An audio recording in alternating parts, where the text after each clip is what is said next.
Hey Manoj, how's it going? It's pretty good. What about you? I'm doing pretty good. What are you working on today? Just preparing for my final exam, and as professor told that just it will be really helpful if you try to do the problems from the worksheet. Okay. I tried to do number 2 relating with the torque, but yeah, I drew a free body diagram, but I got stuck how to start with the. Okay. That's a really good process to start. Really good way. You definitely want to start with these, especially because we're dealing with forces. Yeah. So let me read the problem. A 40 kilogram, 5 meter long beam is supported by but not attached to the two posts 3 meters apart as shown in the figure. And you have the figure right there, so that's good. A 20 kilogram boy starts walking along the beam to the right. How close can he get to the right end of the beam without it tipping? Okay, so you drew the picture, which is good, and then you drew the free body diagram, which is also really good. So if this was a problem on your exam, and you had to just go from here without any of my help, what would you do? What do you know so far? Maybe just write a formula. Okay, yeah, so what formulas do we know? So just like summation of all force acting in the y direction will be 0. Yep. And summation of all torque acting on the g direction will be 0. Nice. Great. That's a really good way to start.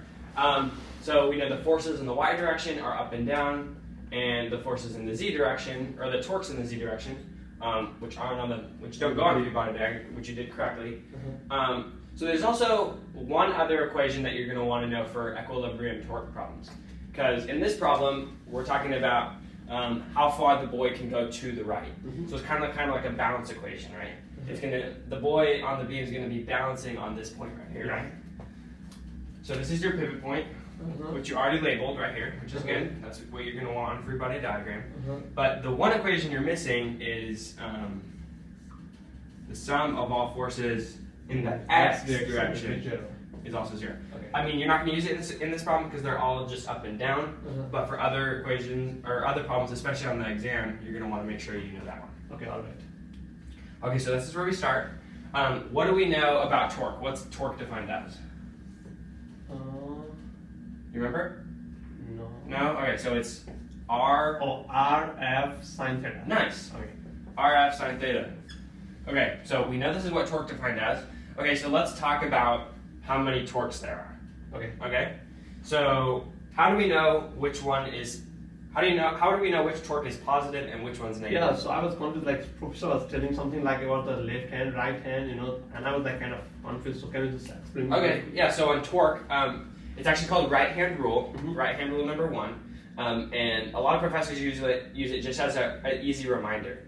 So what you're going to do is you're going to take your right hand and kind of curve it so that your fingers are combined and then your thumb's pointing out.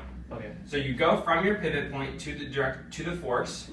So from the pivot point to the force down, and then my thumb is pointing that way. It's pointing into the page or into the board, right? So that's my direction is that way.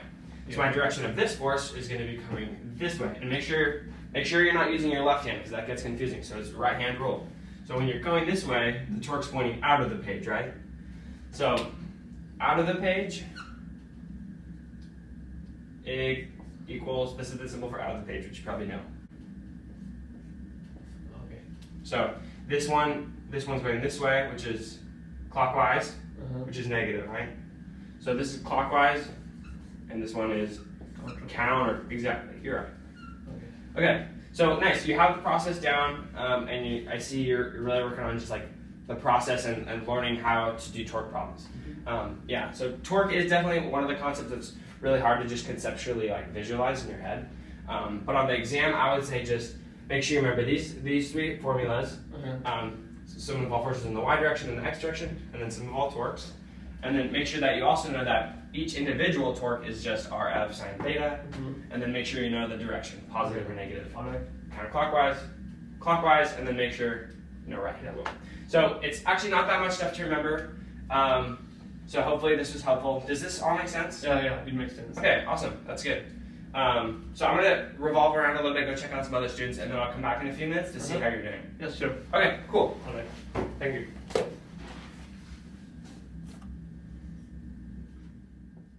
The tutoring session went really well.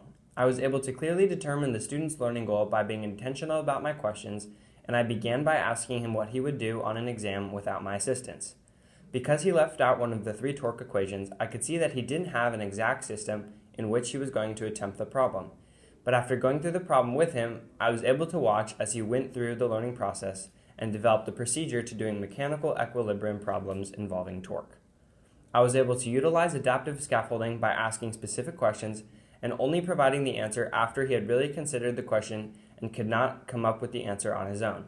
When I did provide the answer, which I only tried to do if completely necessary, I purposefully said it slowly so as to possibly jog his memory in case he remembered. I wanted him to have the revelation about the subject material so that he would be more likely to remember it in the future. I was able to incorporate his prior knowledge about torque into the problem at hand, and I was also able to show him the connections between a few conceptual bridges that are very important when contemplating a system in equilibrium. During the session, I was purposeful about subtly promoting the growth mindset by encouraging his use of the correct process rather than just complimenting his intelligence. I think that this was beneficial for the student so that he could gain a deeper and better understanding of the problem at hand, specifically relating to torque and equilibrium.